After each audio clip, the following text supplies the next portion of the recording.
everybody, and welcome back to another episode of the After Dark series of the Good Anime Palette podcast. We have not done an After Dark this whole podcast season, and last time AD15 was about localization, and this time we are talking about something else.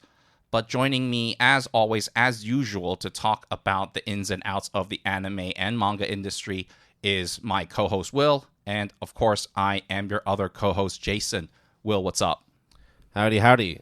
So this After Dark actually came up as more of like on a whim as opposed to actually having it scheduled. Simply because, in case you guys haven't been keeping up on our personal lives, which is, hey, we put ourselves out there for you guys. So do your best to try and keep up with all the things that we do, even though we're not like major personalities on the internet. Focus on us. Yes, right. You can't spell GAP without Will and Jason. Yes.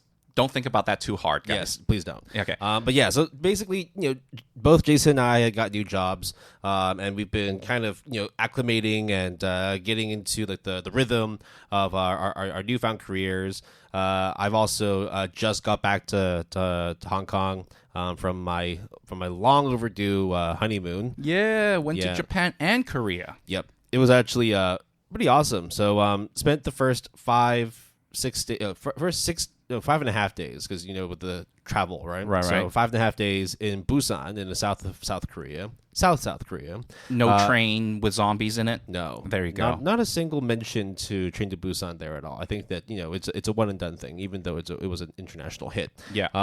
That was great. And then on like the 6th day, we then went back to the airport and flew down to Fukuoka, also in the south of Japan. And your old stomping grounds, essentially. If it was, for me to call, I would say it's my second home in Asia. I absolutely love Fukuoka. Best part as well, from Busan to Fukuoka, 40-minute flight.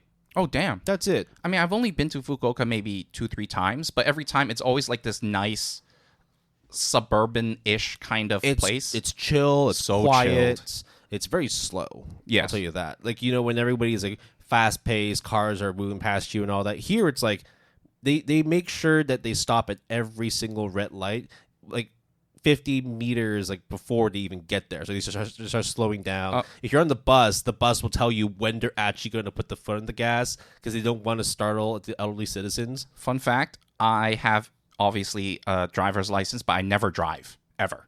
I hate driving. I suck at it. In Fukuoka, I drove. That's how good it is to drive. Wow. No joke. Literally, I drove my parents around in a rental. Driving around 30 miles an hour because that's how slow they go over there. Yeah, it was great. Like there's like no one honked at me, nothing. I actually did not hear a single horn at all. Yeah. It was great. So yeah, if anybody in Asia, you've got a couple long holidays coming up, go to Busan, go to Fukuoka. You don't have to go to Seoul and Tokyo. The yen has jumped up quite a bit, I guess, but I wouldn't say quite a bit. Things are still like relatively cheap, but it has had a bit of a rally, so it's nowhere near as like dirt cheap as it used to be. Yeah. But that also hopefully means it's a sign, of an improving economy for Japan. Yeah, and hopefully around the world as well. Yeah. So going off of what Will mentioned after his honeymoon and stuff like that. So as this release will be technically in place of an EP because we release EPs, our numbered episodes every 2 weeks. Yeah. Unfortunately, I will be leaving the country again in about 2 weeks. So getting out of Hong Kong, China, going all the way to Bangkok, Thailand for a friend's sort of like mini stag do, like a bachelor party. So that's going to be fun. And in addition to that, you might have noticed if you are all observant about anything related to anime, fall 2024 is crazy time of year for any sort of fall. Basically, is the craziest time of the year. I think by the time this episode releases, it would be week 2 of fall. Right? It'll be either it should be October 15 is when we usually every 2 weeks, right? So this should come out in the middle of October, which means that things should be either on the 1st or 2nd. Some might even be on the 3rd episode. Yeah, I think I've been seeing a lot of Uzumaki shit already, so I don't want to get around to watching that yet. September 28th, bro.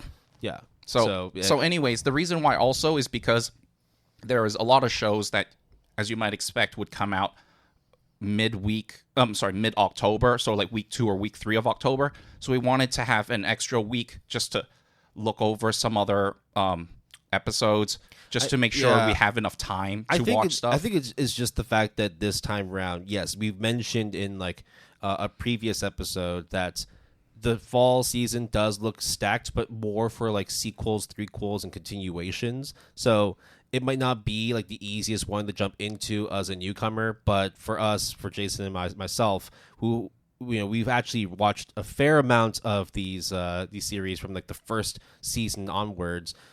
It does mean that we need a little more time to fully take in what we're watching and actually give our 2 cents, rather than kind of just going off the whim as we usually do. Because, like, if you think about all the summer reviews we've done, most of them tend to be like new shows, things that we've never really heard of, and therefore it's like we can be a little bit more like chill, a little more lackadaisical about it. This time around, we want to try and do a bit more of like a targeted effort to try and cover things. Because if we just talk about new shows, there's barely anything to talk about. Yeah, and not just that, but I think the new shows or even like the sequel hype shows are just like obvious no-brainers, right? Like Dan to Dan, you're going to hear about that regardless of anybody, really. You're going to hear about all of the sequels regardless of anybody. It is usually the more quieter anime seasons where this kind of is like a seasonal review or getting people's hot takes are more valuable, I guess, in the scheme of things. Yeah, but enough about that. Before I went off on my honeymoon, Jason and I actually went on a date. Yeah, bro, what's up? We went on a movie date because long overdue. We were supposed to watch a released movie in Hong Kong that had come out about a month ago, but it only took us 2 weeks after release that Jason reminded me, hey, so are we actually going to watch this movie? I'm like, oh yeah, let's watch it on Tuesday. Done. Okay, cool. I mean, went and watched it. The movie in question is Look Back. So the one shot that it's based off of, we've actually done a review on it a long time ago. How many years ago was it that we actually did that review? No clue. 3 years at least. I mean, I can Google and check. Yeah, I think like in general we but we did all 3 together. Yeah, like all 3 of the one shot trilogy, I guess, of Tatsuki Fujimoto. Yeah. So while so the movie itself released in Hong Kong at the end of August, I believe August 29. Something. I mean, yeah. At the end of August, basically.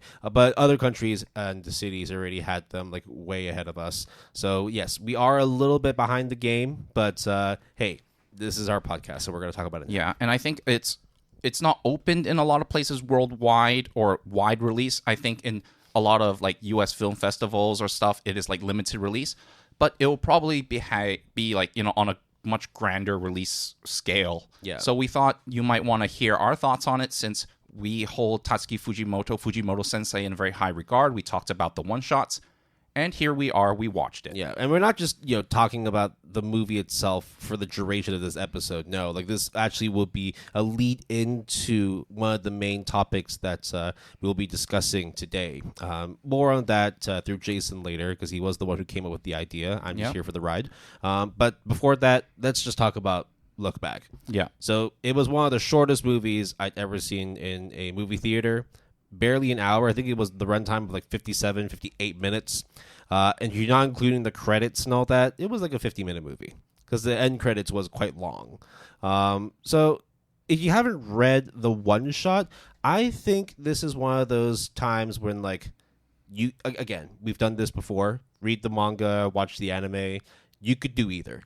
Right. You could watch the movie, or if you've read the manga, the one shot already, you could choose not to watch the movie. We did both, so we can give our 2 cents on both sides and in between. So the movie opens up with. Should we give a little bit of a general info just in case? Yeah. See, here's the thing: the movie has been out for about 3 months in total, I believe, because it aired in Japan in June or July. Yep. And crossed the 1 billion yen mark there. And if you think about it as well, with the one shot coming out so long ago too, before they started doing the second part of Chainsaw Man, I have a feeling that if you're listening to this and you already know about Look Back, then it would probably not be much of a spoiler for you. But if you are new to this podcast or you are new to Look Back in general, then we will probably hold back on the main content of the movie, just so that you can have a fresh start in terms of watching or reading the material. Right. So the movie itself is spectacular, as you would have imagined. To have a dedicated effort, especially given that it had like a very long production time as well. With good staff in there as well, and not to mention as well a good story. The fact that the one shot itself managed to get a movie that doesn't happen very often. So I think that this is one of those movies where, despite how short it is, it's filled to the brim with content. Yes. The fact that like when you're reading the manga, the one shot itself, it's panel to panel to panel. You're getting delivered a non-stop plot, even if the plot is not as like it's definitely nowhere near as crazy and bombastic as the previous stuff that Fujimoto-san did, right? Like right. With Chainsaw Man, with Fire Punch, those two are like the extremes of what you could do with the medium. Yeah, and I would say that is more of like what we expect out of Fujimoto Sensei in terms of his style, right? Like if you're talking about shonen, then Chainsaw Man is right up there in terms of the extreme shonen. And if you're talking about seinen, I think it is tagged as a seinen. I mean, it better be. Then Fire Punch is one of the more extreme / controversial choices that you can go for. But look back. So just in case you guys don't know, look back. You can obviously read that one shot, I think, in its entirety on Jump Plus, Manga Plus. And it has won a shit ton of awards because you've heard it, again, everywhere. So we won't really get into that. Will, I checked. The movie itself is 57 minutes. Yep. Plus credits is an hour and 2 minutes.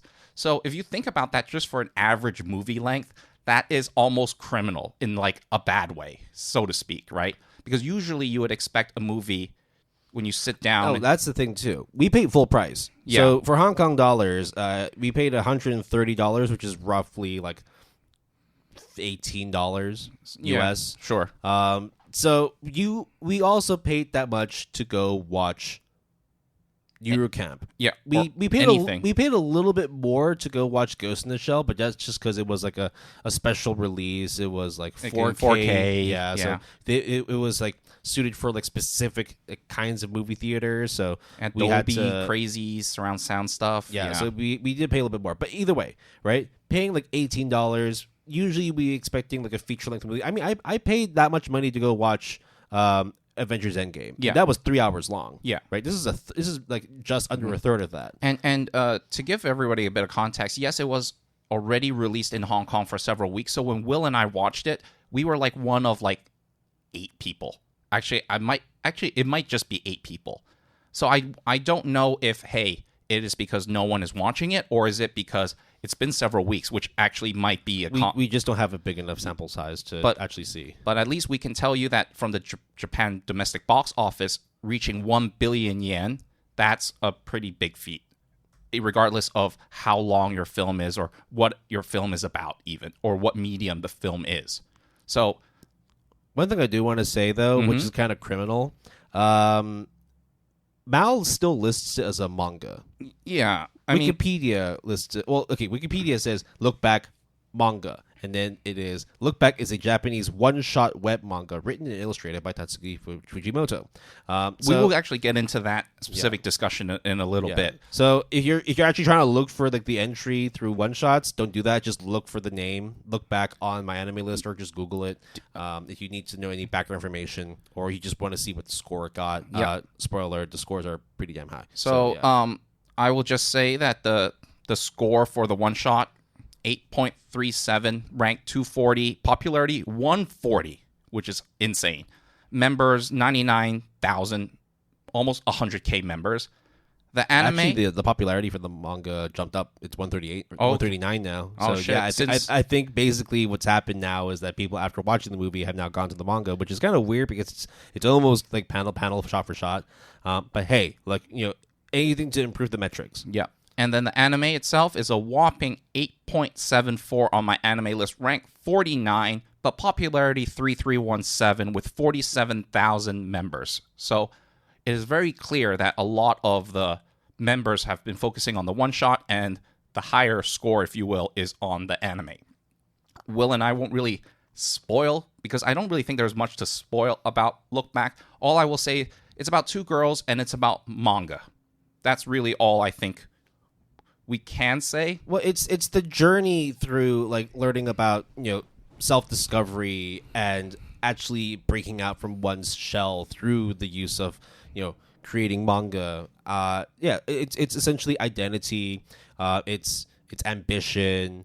It's a mixture of just teenage angst, confusion, misunderstanding, resolution, question mark, because you don't really, I'm not going to say what happens in it. Fate, destiny, talent, hard work, being a recluse versus being popular and social. A lot of these themes have been tackled in Look Back. I will say that the score increase for the anime movie versus the one-shot manga is not a surprising thing. Yes. I think that it's a mixture of hype, right? The fact that it's only got 47,000 members for the Malin Tree for the anime movie, which very low. Its popularity is not that high. But in terms of like an actual score, the astounding 8.74. That would be like at the top of a lot of people's lists in terms of like the best movies they ever watched. Yes. So I think that element of hype, waiting for the movie, or just even knowing the movie was going to come out, and then it finally being released for theaters in a location near you, that added to it. The other element was and that's always like an advantage that anime and anime movies have over mangas and one-shots, is sound. The voice acting was great. The music was amazing. With the exception of one thing that both Will and I noticed. Now, this is obviously a subjective thing. We can't confirm if this is an experience that everybody experienced. The sound was very loud in the sense that, like, the highs where you have, like, violin crescendos, you have speech. It was very sharp and very loud compared to, like, whenever you had, more sort of, like, low tones and bass. So I have a feeling that it was just the acoustics of the theater we were in, especially the fact that there was only 8 people there. Yeah. Right. And I think the other thing is, if you're an audiophile, basically the sound mixing was not balanced very well. So the loud noises is really like almost like piercing. Yeah. Now, we can't confirm if this was because of the movie itself or if it was just the theater. I will mention, though, that the studio behind Look Back, Studio Durian, this is their first and only major production. Yeah. The last thing they worked on was a music video that came out like 3 years ago. And I think it's sung by Eve. So everyone who knows Eve, they did like the JJK themes and everything. You've heard them time and time and again in a lot of OPs and EDs. So they are definitely like a new studio, basically. So what I'll say with this, if it's in a theater near you, if it's still running in a theater near you, don't be put off by the full ticket price of it. It is a bit much to ask for people to pay a full $18 to watch like half of a feature-length movie. 57 minutes is a bit short to be paying that much money, but I have a feeling that, one, you're going to really, really enjoy it, and two, just wait a couple of months until it goes on streaming. Yeah. And I think also shout-outs to Kiyotaka Oshiyama, who is, and I repeat, the director, character designer, screenplay, key animator, and the animation director. So it's basically his baby. Obviously, Tatsuki Fujimoto is obviously credited as well for making the one-shot, and I really think that it is an extremely accurate adaptation of the one-shot. There's almost no trimming of the fat, no added fluff.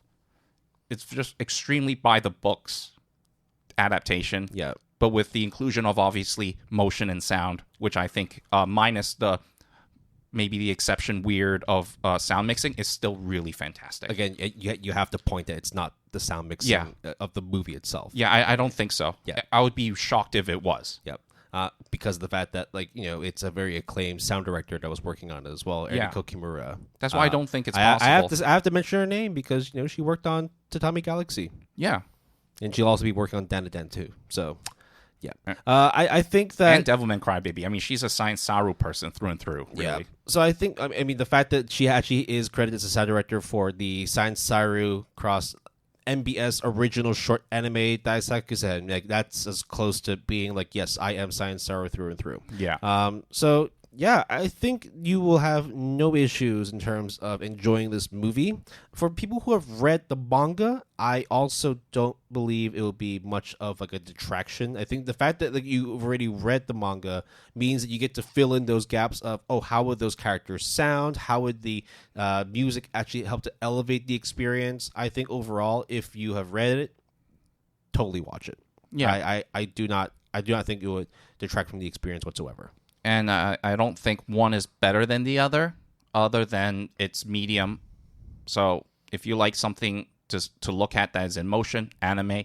If you like reading stuff, the one-shot manga. That's pretty much it. So or the one-shot, yeah. So enough about Look Back now. We've done a review. Now, 9 out of 10? Yeah, I give it a 9 out of 10. Yeah. I haven't logged it yet, but it's definitely a 9 out of 10 on my book. So, yeah, enough about Look Back. We now move on to the actual discussion topic for today, which I will leave Jason to introduce because this is his baby. So, I wanted to use Look Back as sort of like an impetus to talk about one-shots and opportunities. Now, for those who are very into wordplay and puns, yes, that's my thought process of Look Back is a one-shot, and I thought one-shot, one opportunities, and I thought about one-shots being opportunities maybe into the manga sphere, and then that's how it started. So I wanted to find this as an opportunity to talk about one-shots in particular. And I think one-shots is kind of this criminally underrated format that not a lot of people focus on, and not even us, really. And let me put it this way. If it wasn't for Tatsuki Fujimoto's one-shots, I don't think there's a one-shot that Will and I have you've read, right? In ages. There's a clear reason for that. A lot of them don't get published in English. Yep.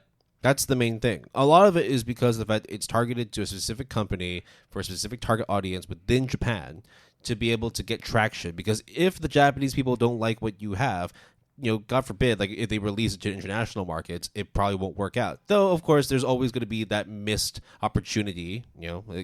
Back to what you wanted to tag this episode as, where like, hey, actually, this may work overseas because we've seen this before. Mm-hmm. We've seen how many series are way more popular in the U.S. versus in Japan, and vice versa. Like Kingdom is bonkers in Japan, but Naruto is nowhere near as popular in Japan as it is in the U.S. Yeah, and there are like Cowboy Bebop, Samurai Champloo is, I would say, very famous in Japan, but it's not the same in terms of cultural impact. I was just in Japan last week, right? Like I didn't see a single Naruto, I didn't see a single Bleach, I didn't see a single, definitely One Piece. It's still running, right? Funny enough, I actually walked past a pachinko parlor.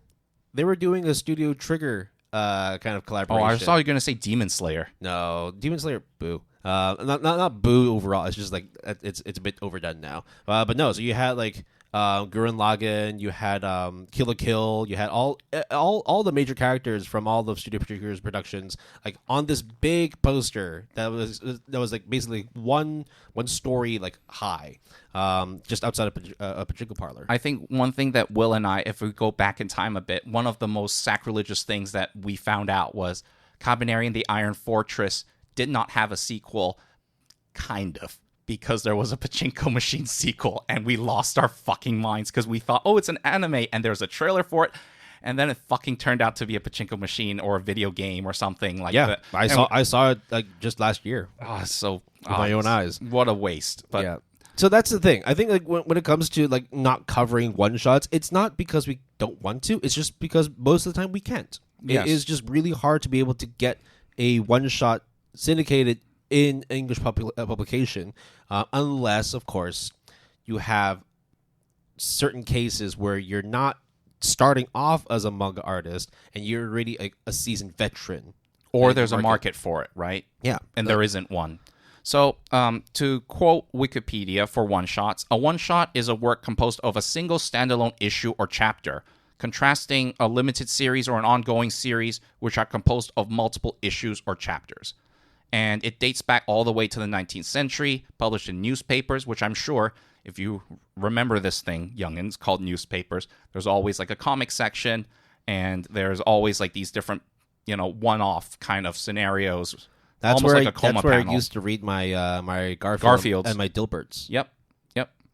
And from the marketing perspective, at least from the Japanese anime perspective, and also if you look back, that is a lot of people's way to get into the manga industry, to get noticed, is through the use and implementation of one-shots. Because how can you go against a One Piece or a long-running series that is millions and millions of followers plus anime? It's funny you mentioned One Piece, because One Piece actually started off as a one-shot too. Yeah, a lot actually. A lot of... Just to list them out: Dragon Ball, Fist of the North Star, Naruto, Bleach, One Piece, Berserk, Kinnikuman, Attack on Titan, Death Note. All of these had its origins as a one-shot manga. Some through contests, some through just pitches to publishers. A lot of these big names of had to start from somewhere. Yeah. And I think going off of that, I know this is not technically the definition of one-shots, but there are also like one-shot animes, right? There's like a music video that's like a one-off, and then they kind of like, if you imagine Shelter, for example. And then maybe there are these instances where that music video is like a proof of concept that turns into an anime series. I'm blanking out, but there is like instances of that. Or like, for example, if we go by IRL stuff now, I'm thinking about it. Deadpool with Ryan Reynolds, when they before even the first Deadpool movie was made with Ryan Reynolds, they did like a little proof of concept 5-minute kind of sequence, and then boom, people liked it, got a lot of like viral traction, and then that's how kind of they got the movie greenlit. So it is a very much viable way of getting noticed and sort of putting your name out there. Yeah, a lot of series that you come to know, like they, especially when they're brand spanking new, they're not always going to just start and be popular. I mean, there's a reason why, like, at least within Western media, a lot of shows start off with a pilot episode. Yeah. And would you say that's kind of an equivalent? It's not the same, of course, but like a pilot episode versus like a one-shot manga, you're giving people, at least like a general populace, an idea of where you're going with this. Because it's very often that like if the pilot doesn't work, pull the plug. No, I honestly think that they are almost synonymous, in my opinion. Obviously, they're not. One-shots is more on comics and manga perspective, but I consider pilot essentially one-shots. Yeah, it's in the same way that you're just trying to push your idea, your product to people, but as a taster. Yeah. And if people like it, then the metrics work for you. Great, we will go full bonkers production for you. If it doesn't work, I'm sorry. If you've already planned out like 50 episodes or 100 chapters of this, we're shutting it down. Yeah, and also don't forget that one-shots could all, from like a media perspective, can also be what we call short films. A lot of people tend to forget that in the Oscars and Academy Awards, there's always a category called short films, but no one really notices that because it's kind of tucked away in the corner. How are you going to watch those? It's usually like 10, 15 minutes. It's just really hard to get noticed. But for a lot of industry insiders, that's how you get noticed. Yeah, I mean, that's why you still have those like major film festivals that happen around the globe, right? Like for the everyday consumer, you're probably going to be watching the latest like, Marvel blockbuster or whatever Hollywood flick has come out. Yeah, but who knew that director of that Hollywood blockbuster came from, directing like a 10-minute short?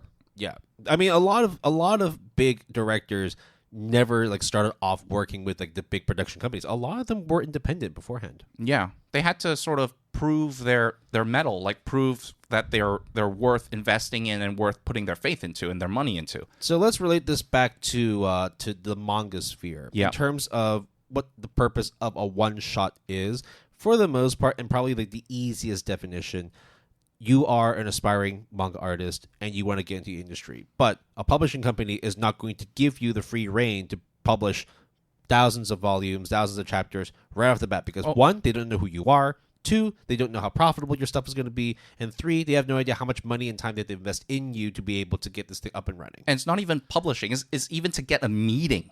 Yep. You good luck trying to figure that out from ground zero. So many people that are trying to do the same thing you are. You know the thing that you might have heard of, like, the guys that wait outside of the office building for the editors to come out to go home, and then they get bombarded. That legit might That has happened. People will wait and stalk people outside their offices to see when like a specific editor-in-chief goes for a cigarette break. Yeah. Catch him there. I mean, things like agents probably get like tons of scripts or tons of like what do you call it, like portfolio shots, like headshots. Yep. Of like all these like actors and actresses that want to make it big, but there's so many. I'll give you guys like an out if this does not interest you, because of the fact that we are talking about some pretty dry stuff. If this does not interest you and you want this to be as entertaining as possible, you could just watch some anime on it.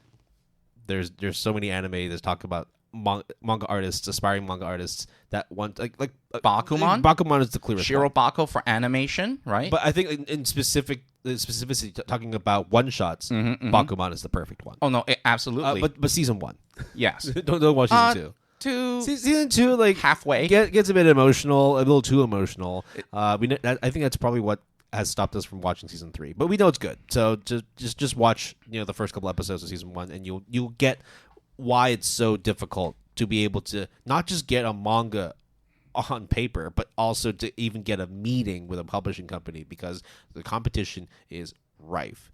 The fact that, like we've talked about, the state of Shonen Jump and how often they're greenlighting but also canceling at an even faster rate of any new mangas that are coming in.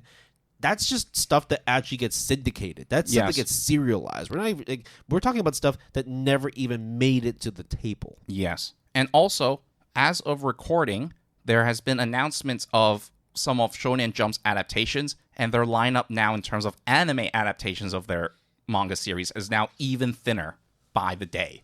So one-shots is always a very good way for getting your foot in the door, getting some actual experience, because you're actually producing the manga chapter.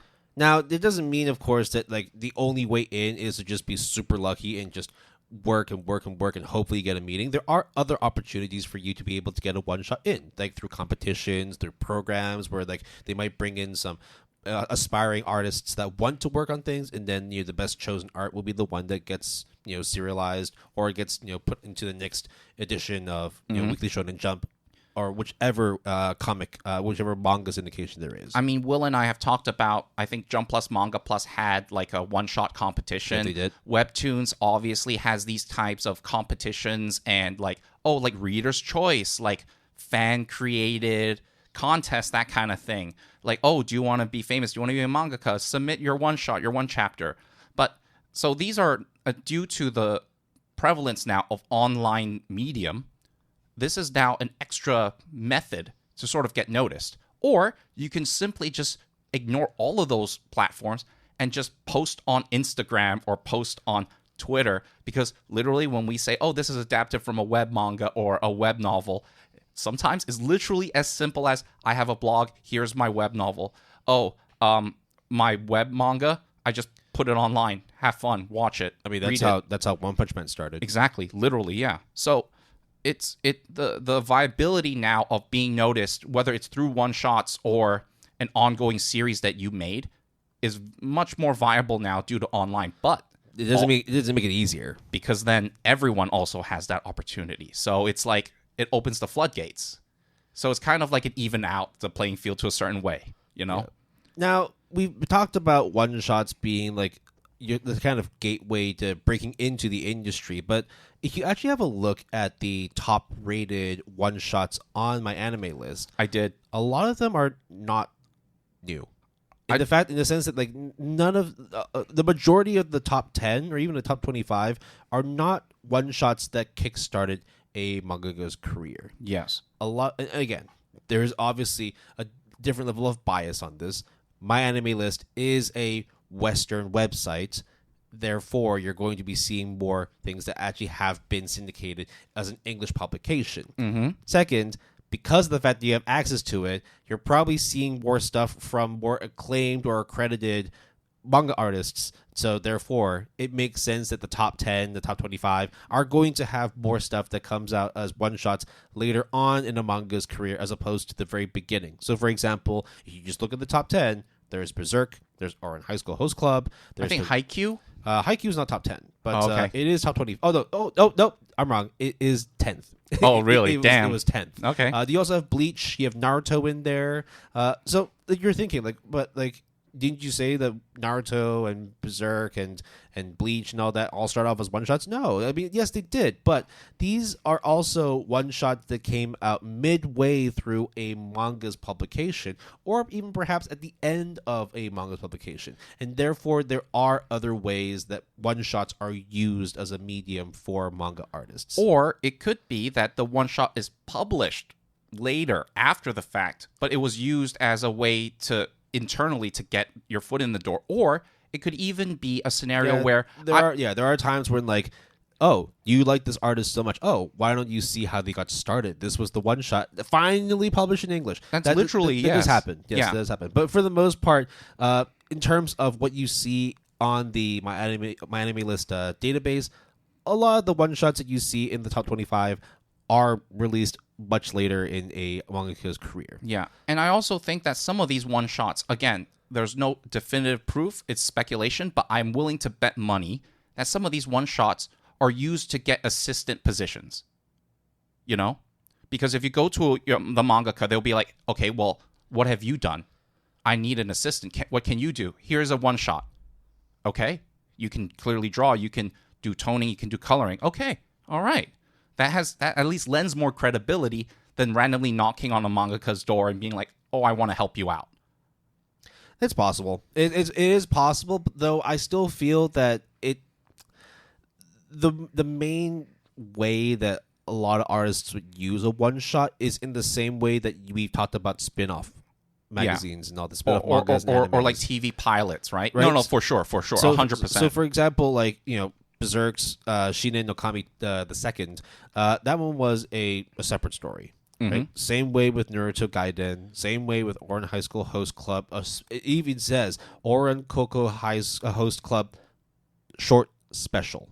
Right. You also have a Bleach sort of one-off. You also have a Haikyuu one-off.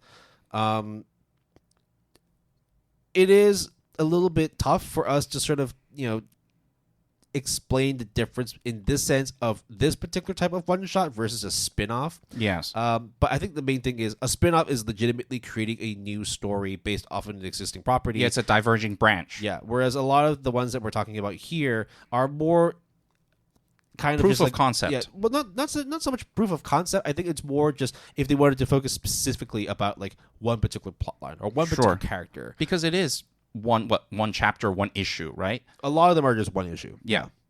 So also the other thing I also want to mention in regards to one shots is compilation mangas, compilation volumes, because especially in like more niche genres like BL and GL, there are tons of like compilation volumes where it's like, hey, you like all of these mangakas?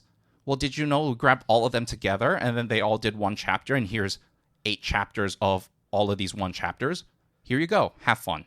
Those things do happen, can happen, and I've read a lot of them, and they're all pretty good because when you are condensed into a strict format or, you know, limitation, sometimes by having that limitation, you can actually produce some pretty interesting works.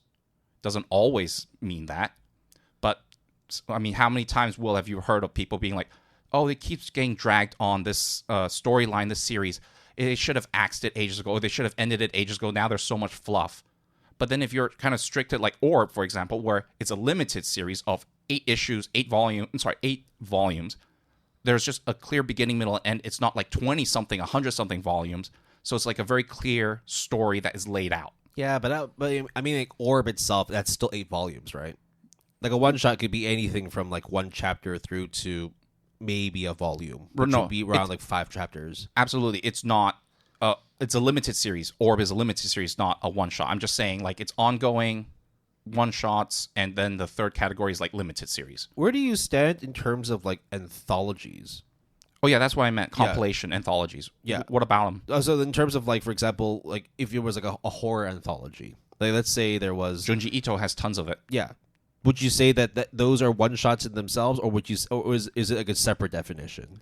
Okay, so this is the part where... We're getting into the semantics of it, right? No, and that's actually one of the reasons why I want to bring this up, is because one of our talking points on the docket is what is considered a one-shot. Because I think, in my opinion, a compilation or an anthology is a series of one-shots, but when put together is not. Does that make sense? It's stupid. It is what it is. We're splitting hairs. Basically, what you're saying is it is when it is, except when it's not. Yeah. and yeah, is that a dumb semantic and splitting hairs? But that's the point of this discussion. You're being as literal as possible, and like it's hard to argue it. Would you call JJK 0 a one-shot?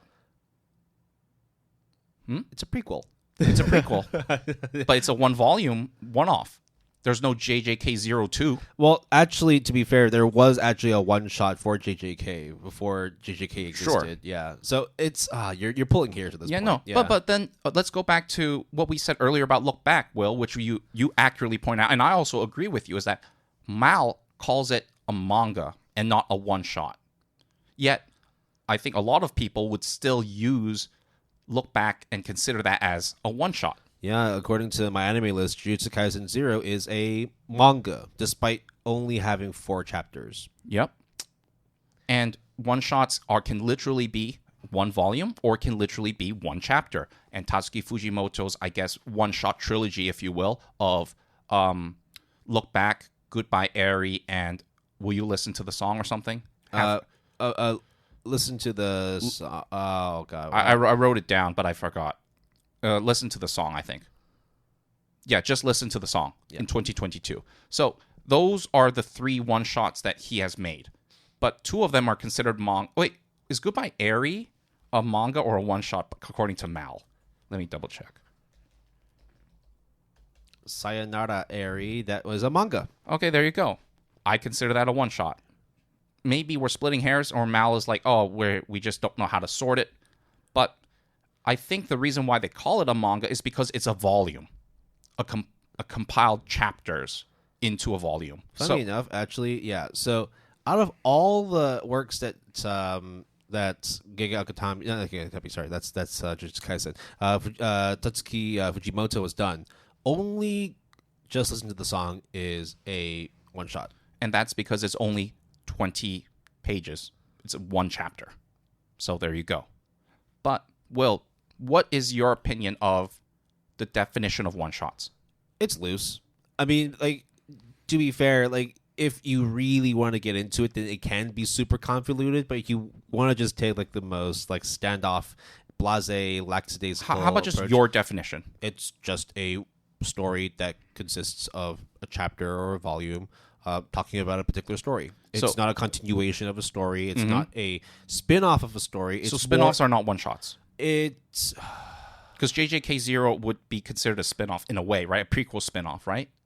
So it's not a one-shot. Yeah, I would keep... Because the fact that whatever happened in JJK 0 has implications of what happens in the series moving forward. Whereas it would be different if JJK 0 started first. Yeah. I think that... But when I say like a one-shot is a story that stands alone, you could also say that there are spin-offs that do the same thing too. Or like what AOT, regrets, I think. There's a number of them. But what about like the AOT high school stuff? I think that's a spin-off. Yeah. So like, but in terms of like, when you're talking about what counts as a spin-off, what counts as a one-shot, again, it really just comes down to whatever you choose to describe it as. Yeah, there's no right or wrong answer. I'm just thinking of like having a discussion on it. I don't think that there really is like a clear defined definition as to what a one shot is. Seeing the fact that you have Wikipedia and my anime list not producing the same thing, whereas like one says that Look Back is a one shot web manga, the other one says it's a full on manga. What's interesting as well is that when you actually look up these particular entries, like for example, Goodbye Eri, volumes, 1, chapters, unknown. Right. And a lot of them are unknown, which is kind of weird because I feel like once something has come out like 2 to 5, maybe even 10 years ago, like even beyond then, and there hasn't been anything new coming out of it, just call it one shot. Yeah. That's essentially it. And to my knowledge, the reason why they have a question mark for chapters, but they have a definitive 1 for volume is because there is no volume number inside the one shot or inside the Look Back and Goodbye Eri. Therefore, they don't know how many chapters. Or is it 1 chapter or infinite, I guess? But, okay. We have talked a little bit about the semantics and definitions of one-shots. Let's go back a bit to talk about one-shots like viability.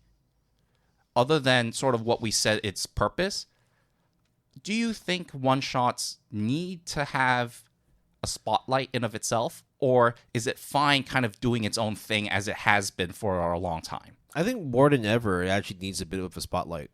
Simply because of the fact that if we just look at WSJ as like an example, the fact that they're not getting enough material on their platform that's new, and the fact that they are actually struggling to be able to get anything like running longer than a volume or 2 volumes, I think they need to actually try and get more people into the industry in the sense that like they do more promotions, they do more competitions, they maybe even have like workshops or classes that people can attend to be able to produce more manga for them. Because if they keep on just running the well dry, let something run, don't see the profits, kill it immediately, you're just gonna not have a fucking like you're gonna have anything to read from WSJ anymore.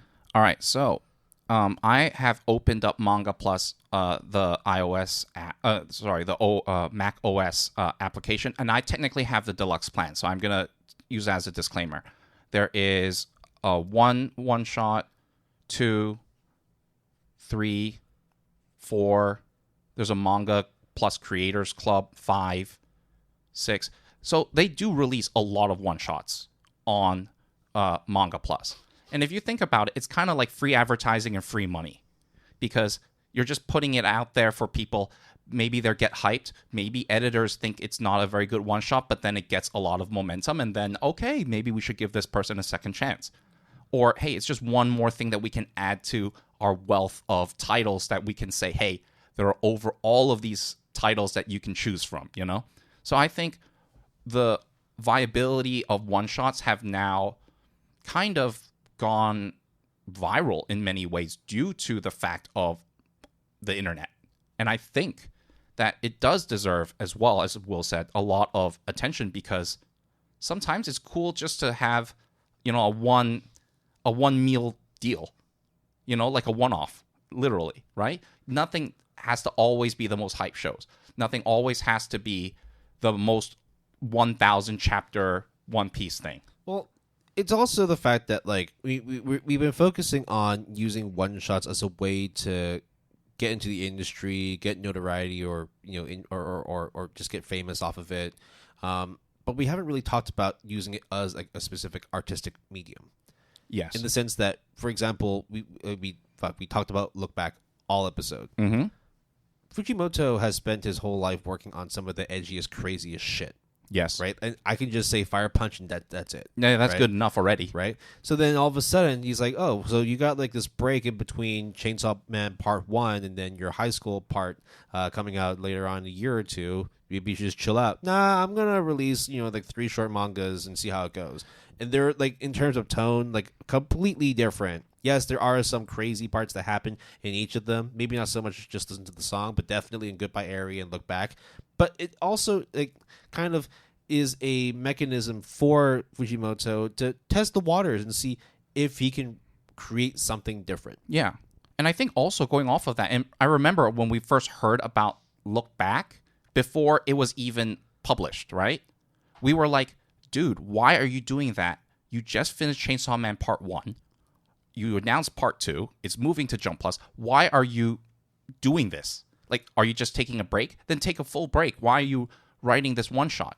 But if obviously now, looking back, no pun intended, it has done wonders. And I think a lot of people doubted him in the beginning, and then look at the performance of these one shots. I think it's simply because of the mode of story that he was writing. A lot of it was very, very gory, very edgy, action-packed, suspenseful, just a lot of very miserable plot lines too. Miserable in the sense that it's a downer, not in the sense that it's a bad story. I mean, don't forget the Fire Punch leaflets on the manga, right? I love them. But I think it might just be the fact that like sometimes mangakas can get rusty. Yeah, mangakas just, or you spend like 3 to 5 years, like not even talking about people like fucking like Oda, who's been writing fucking One Piece for fucking ever. Mm-hmm. At some point, there's going to be a time when you decide, you know what, like, why don't I just try and write a romance? Yeah. Why don't I try and write a comedy? I don't want to be typecasted as that one person with that one thing.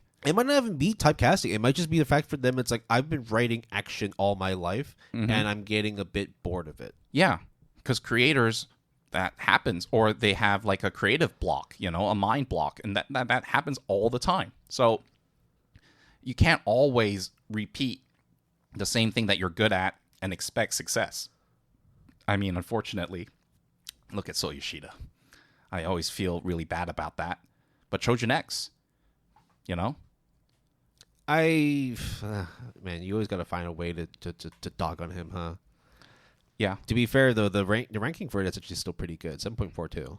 It is still good, I think. But good is not what I think great in terms of what Tokyo Ghoul was. Why don't you lay off Yoshida? Okay. Oh, sorry. I don't even know why you brought him up in this, actually. Like, he had nothing to do with this at all. Yeah, that's true. I totally just brought him out of nowhere. Yeah, dude, what the fuck? Like, he's trying his best. His only one shot. Actually, he has done a new one shot just this past year, actually.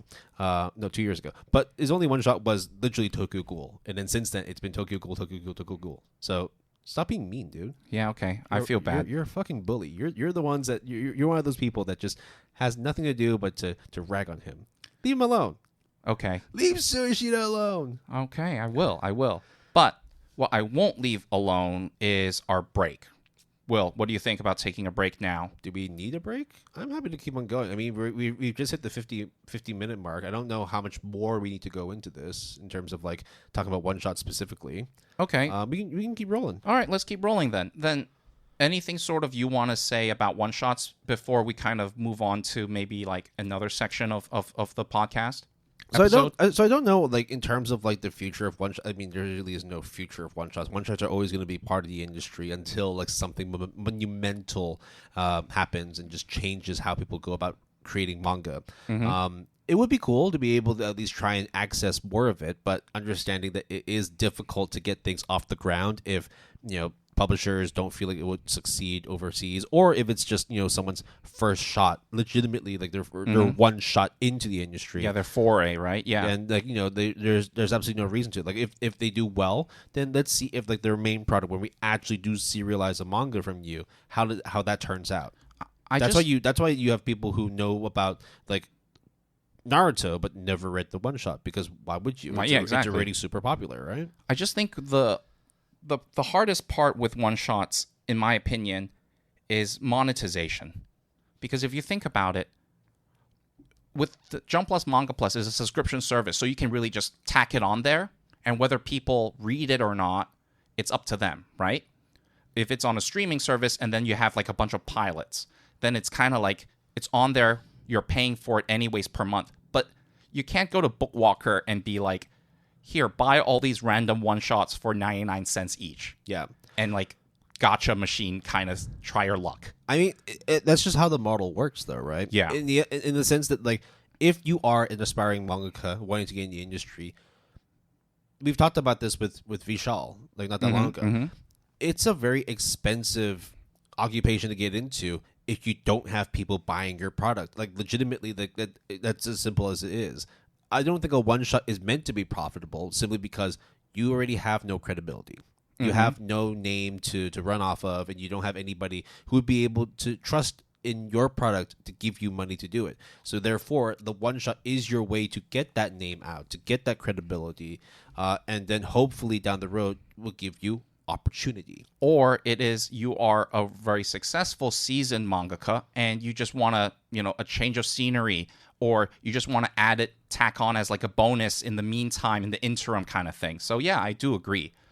But again, at the end of the day, one-shots is one of those unspoken kind of, or lesser spoken kind of things that happen in the manga industry that actually is quite important in the grand scheme of things. Yeah, I mean, like this isn't just something that happens in the manga industry too. You have music artists that work in a band, and then all of a sudden they release like a one song track, like an EP of just their solo stuff, and then that's it, and they go back to their main band, and then they reap profits on both sides. Whether one is profitable or not doesn't really matter. Like, for them, it's just sort of like just artistry. Yeah. It's not always just about making money. It's also just the fact that they want to flex their creative muscle and see if they can try something different. Or like a fringe project. I mean, a lot of like movie and TV directors got into the industry by doing commercials or doing their own, as you said, like indie kind of shorts, right? Yep. Because that's the only way to show that you are worth someone's time, is to show that you know what you're doing with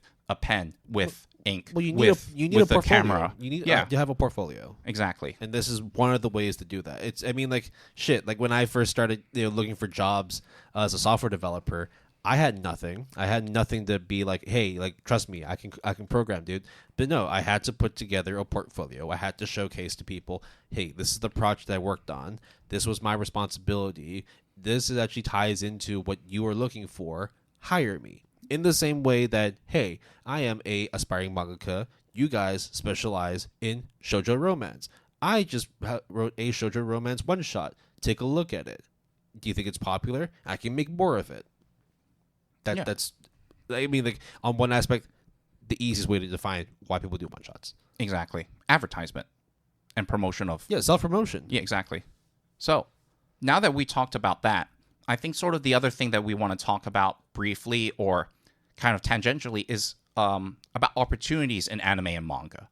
Because just how we think that one-shots, one of their primary purposes is self-promotion and trying to get your foot in the door, trying to get an opportunity to work in the industry, I think I would also like to take this opportunity to sort of talk about getting these opportunities in anime and manga or light novels and web novels and all that stuff. And I think Japan is kind of a unique-ish setting because it is extremely hard to care for Japanese people to care about outside of Japan stuff in general, would you say? Like, for example, when they talk about domestic box office, they don't really focus a lot on international, despite international being a lot of money. Nintendo, for example, does a lot of Nintendo stuff. I mean, you're talking from a business perspective. Absolutely. So you're not talking like on the ground level. No. For sure, there's like a lot of outside influence. Absolutely. I mean, the fact that like the iPhone is the most used phone in Japan, that's not Japanese. No, I understand that. But I mean sort of like sometimes there's a lot of things that like the Japanese people do I think, or they conduct business that's a bit odd. What I want to change what you said is it's not that they don't care. That's not the right word. I think that they place more importance on how the domestic market That's fair. performs. That's very say they fair. don't care, then that's just a bit short-sighted. Sorry. It's not like an anime studio is making anime only for Japan. No. Oh, if it's popular, then maybe we'll give it to the Americans. Yeah, that's not what I was trying to say. Yeah, you know what I was trying to say. So yeah, you did phrase it better. But I think in general, for example, to even work in Japan is extremely difficult. Forget about anime or manga. Just working in Japan, getting a work visa, is not an easy feat. Would you say? No. It's really actually a lot easier now. Unless if you're a teacher. Well, no, it's because Japan's population is declining. That's why I think so. But traditionally speaking, it wasn't. It's still it's difficult in the sense that if you wanted to work in a Japanese company, you have to have Japanese sensibilities. You have to have Japanese culturalisms. You also have to know Japanese language. That's changed a bit in the sense that there's a lot more multinational companies that are working in Japan. Therefore, you can't expect everybody to only be just speaking Japanese. But I do agree that in terms of getting into the industry and staying there, that's the difficult part. Yeah. It's not so much getting a visa. I don't think that getting a work visa is difficult, especially if you're going for a job that Japan actually needs, like in construction, like in technology, like in education, hospitality. Those things, especially in education, will always be like at the top of we need to hire these people in Japan. Yeah. Right? It's simply because it's down to a declining population. It's down to a faltering economy, which has improved recently. But it's also the fact that we're not focusing on getting a job in Japan. We're talking about getting it and staying in that job. That is the challenge in itself, because the fact that most people that go into Japan probably don't speak any Japanese or very little. And even if you are a fluent Japanese speaker, there are always going to be cultural differences. There's always going to be different mannerisms you have to pick up. You have to do things the Japanese way because you're in Japan. That's just how it is. And going off of that and tying it back to anime and manga, things like, for example, the WIT Animator Academy, which is, I think, a news story that we mentioned years ago about WIT Studio and Netflix kind of collaborating to create kind of a 6-month animator training program by WIT Studio And it also allows people to, I think there was a stipend involved. I think there's also a lot of very accommodating features that allows outsiders, and again, outsiders meaning people outside of Japan, to come into the industry to learn. Whether they, as you said, Will, whether they stay or they can stay, that's different. The major issue there is that there's not enough money. Yeah. That's the main thing. I mean, the fact that if your local Japanese animators aren't getting paid enough, what the fuck do you think they're being paid? And they're being overworked, right? Yeah. So, like, if you bring people in, like, the issue is not getting more people to work in the industry. The problem here is that you're not paying people enough and giving them a livable, workable condition to actually maintain a job within animation and manga. Yeah. That's the simple fact. The solution to it, I'm not even going to do it because they've been doing this for the last 50 years. Why am I going to be trying to reinvent the wheel here for them? And what audacity do we think we can change? If I knew how to solve it, it would have already been done. Yeah. Right? Or we would not be telling you, and then we would be selling that. Yeah, well, I mean, like, I'm not about to start running a manga company. No, yeah. I'm not going to be a I don't think I can do that either. But mangakas also overworked, underpaid, probably chasing deadlines. Bakuman is a very good example of that, just on a local level, within Japan level, domestic level. Yeah. Imagine just broadening that scope is just going to be even more intense and even harsher of conditions. Well, it's also just the fact that, we're talking about people getting the opportunity to showcase their stuff. We haven't talked about in terms of how people would actually sustain their careers within the manga industry once their one shot gets popular, right? We've talked about the Kinnikumans, the Attack on Titans, the Chainsaw Mans and all that, and how they got all their starts, right? But those are like the success cases, and those are a dime a dozen. You're not going to be seeing as many people have that shining one shot, and then all of a sudden they are the most popular, or they just have a consistent career, right? I think that's the main thing as well. It's not being like the number one mangaka, even if, of course, that is like an aim for a lot of people who want to get into the industry. The main thing is to be able to make a living off of something that one, they're either good at, or two, they're either passionate about. Right. And unfortunately, both those things don't always pan out for you. Yes. Because, as you've mentioned before, you could have... I don't want to bring up Tsuyoshida, but I guess I have to. Okay. I guess I have to. Okay. Where you have a massively popular property in Tokyo Ghoul, which to this day is still massively popular. Then you have the not as good successes or failures of Chojin X.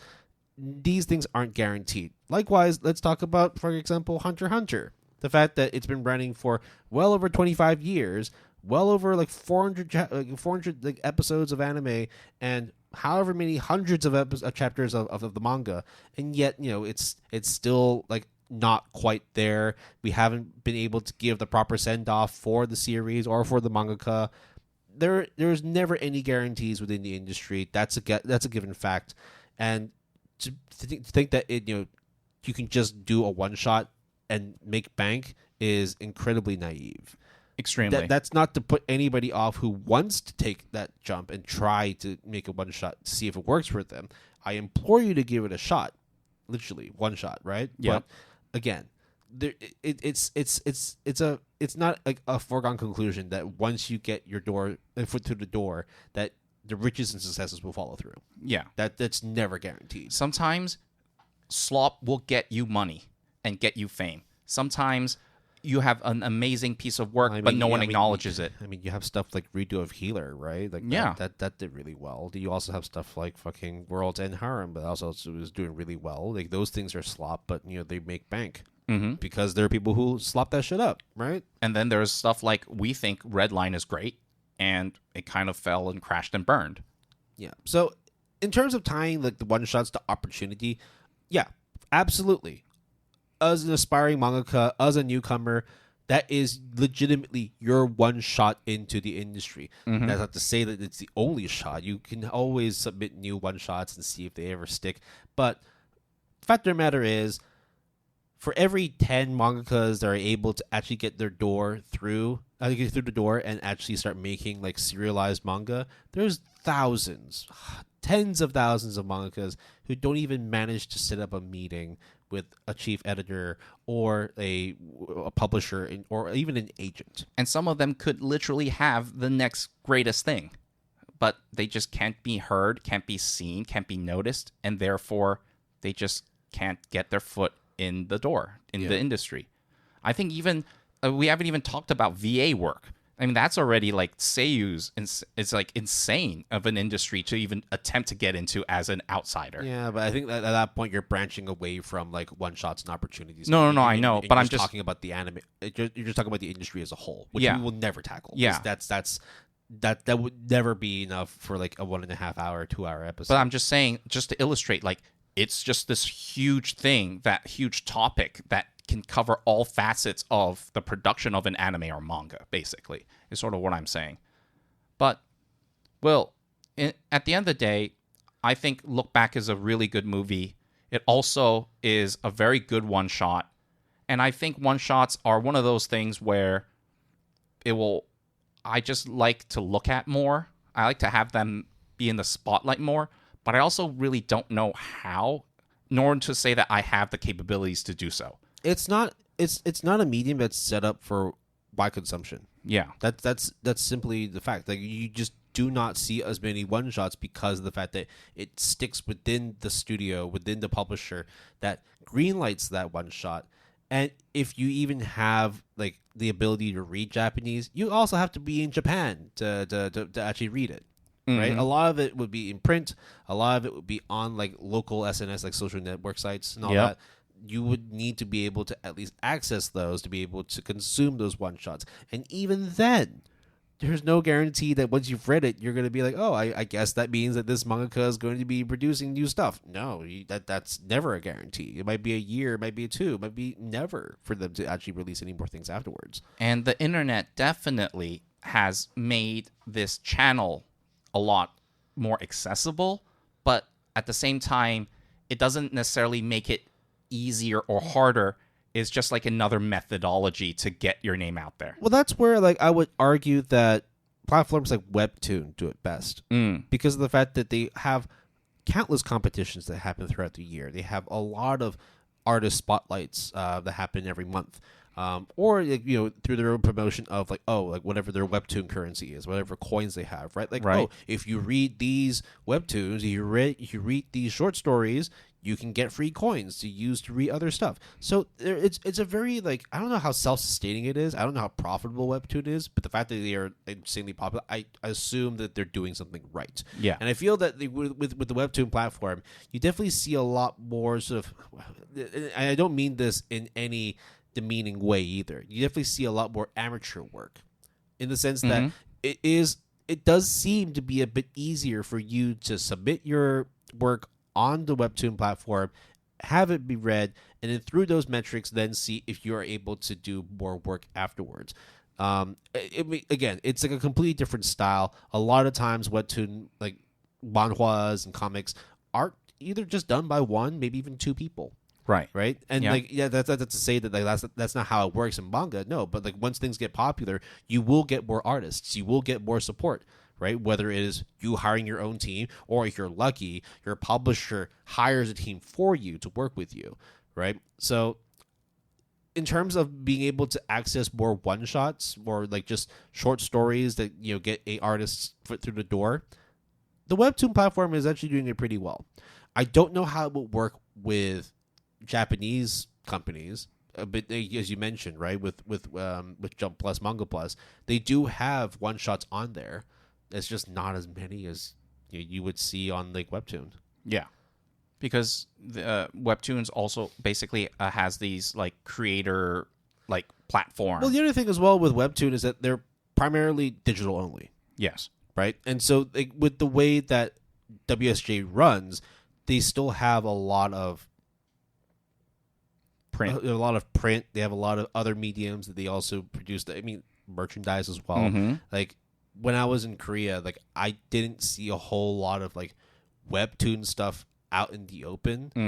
But that's because a lot of like their influence, a lot of their business is done online. Right. So you probably see an online ad or something instead. I mean, like there's this anime, this animated bear that does like shorts, like short comics and short like video format kind of clips on Instagram, which I follow.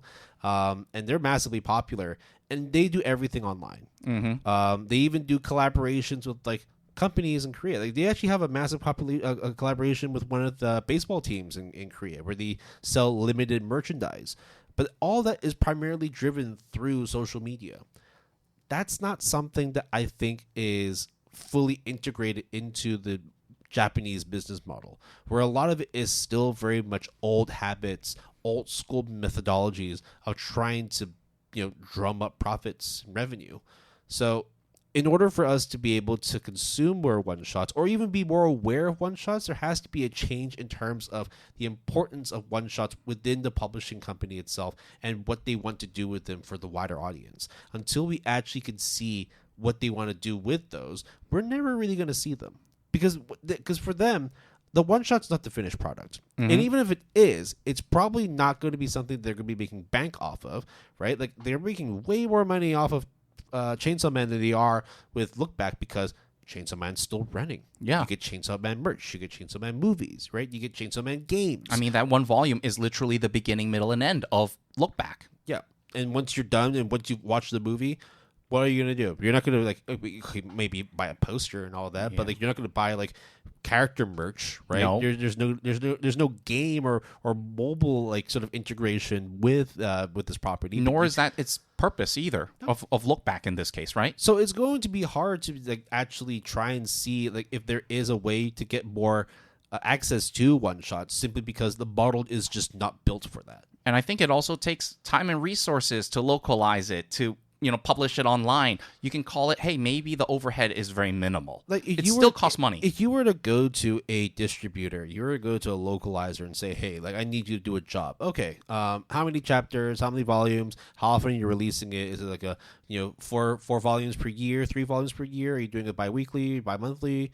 No, actually, it's just this. And you just hand over a stack of papers. This is all I need you to do. That's it?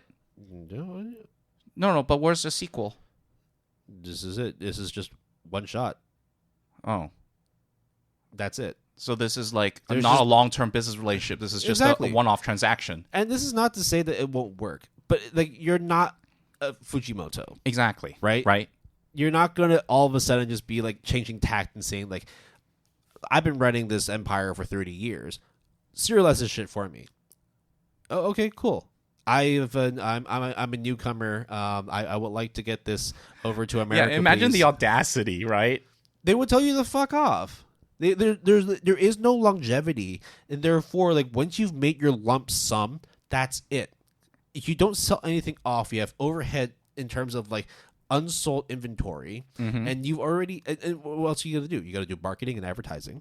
Right, you got to do, you got to get your rights done. You got to get your licenses done, and you got to you got to think about if you're licensing it for so and so company.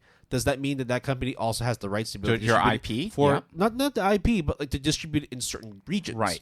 Right. And then also online, it's but online you don't have to worry about physical. Yeah, but you have to host a server. You have to. And this is all for one volume of manga. Or one chapter, because one shot could be of that very length, right? Good luck trying to get a fucking 25-page one shot, syndicated, serialized, printed, distributed, and licensed, right? That's not going to happen. And then you could say, okay, but Jason, what if we just compile it all into an anthology? Then I'll be like, okay, fine. But then you're dealing with 50 other artists. You're also who might not even come from the same company. It might be a mixture of Shikakugan and Kadokawa and Shueisha, and you just can't do that unless of course it's all within Jump or all within Shikakugan or all within Kadokawa. Or the anthology itself has a reputation of sorts, which is I think very hard to do. But you then run the risk of, well, I have my work here, but there's also 50 other works that are packaged in this anthology. How does mine stand out? Yeah. You could easily be the one that is legitimately number 1 out of the 50, or you could be in the middle of the pack. But the fact is, you still have to be at the top to be able to get any traction. Yeah, or what guarantee is there for a publisher or, to be anthology number 4 is going to be lit. But anthology number 5, you don't know because it's literally a compilation. You're sort of betting that the people who are compiling it or the people that are drawing all these one-shots are going to have that same level of consistency of quality, which is very hard to do. So it's a very tough position for one-shots.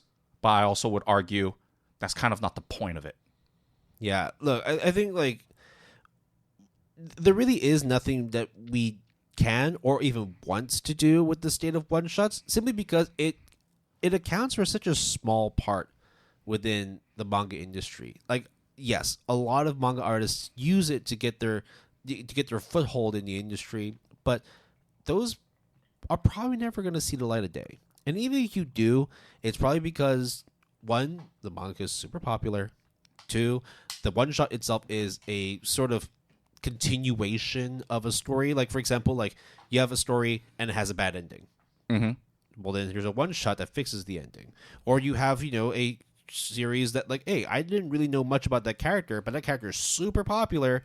Let's do a one shot on that character and give him the spotlight. Give her the spotlight. Wasn't that a spinoff? But it could be both, right? Yeah, exactly. Or hey, whilst this was all happening, why don't we, kind of, goof around and see what would happen if we turned them into lizards or their chibi forms and all that. Yeah, I think So, any other parting thoughts? I think you pretty much said it all, really. Yeah, I don't think that there's much that we need to do with the state of one shots, because the one shot itself is, for better or for worse, and like however else you put it, it is a very singular purpose in terms of what it does, and hopefully moving forward, what it does for the mangaka. In that it is a way for them to showcase their ability and get their foot through the door and let people know, hey, I exist, my story exists, let's make this shit happen, right? In the same way that a television pilot would be, I got a great series, a great premise, but you might not be fully on board yet, so here's the first episode. Oh, first night, 2 million people watched it, boom, here's your 10-episode run. Or the studio executive loved it, let's go with it then. Yeah, I think that there really isn't much to evolve the way that we make or consume one shots. Yeah, simply because it's in its rawest form, it is promotion. It is a way to showcase your ability as a starter, or maybe your flexibility as a seasoned artist to do different genres or different styles. Yeah, I think at the end it could also be a way for you to right your wrongs when you have a series that had a terrible ending. Like, for example, or retcon it, right? Well, let's say, for example, like, I was doing this just because I've been reading a lot of these kind of like ero/ecchi romance mangas recently. Oh, really? Okay. Yeah. I'll talk to you about this off air. Sure. Domekano. Yeah. And how loads of people hated the ending. I then sort of like read back on some other like Reddit notes and all that, and it's like, actually, you know what? No, the ending actually does make sense because that character did this and did that, and therefore it led to this conclusion. But for the majority, they don't give a fuck. It's supposed to be Rui. Team Rui, right? Hey, yo, spoilers. Hey, we've talked about this a long time already. Fuck it. Like, I'm gonna. Okay. I'm doing it live. Okay. Shit. So what happens if many years later the mangaka decides, you know what? I'll make a one shot of what happens if this was the way it ended.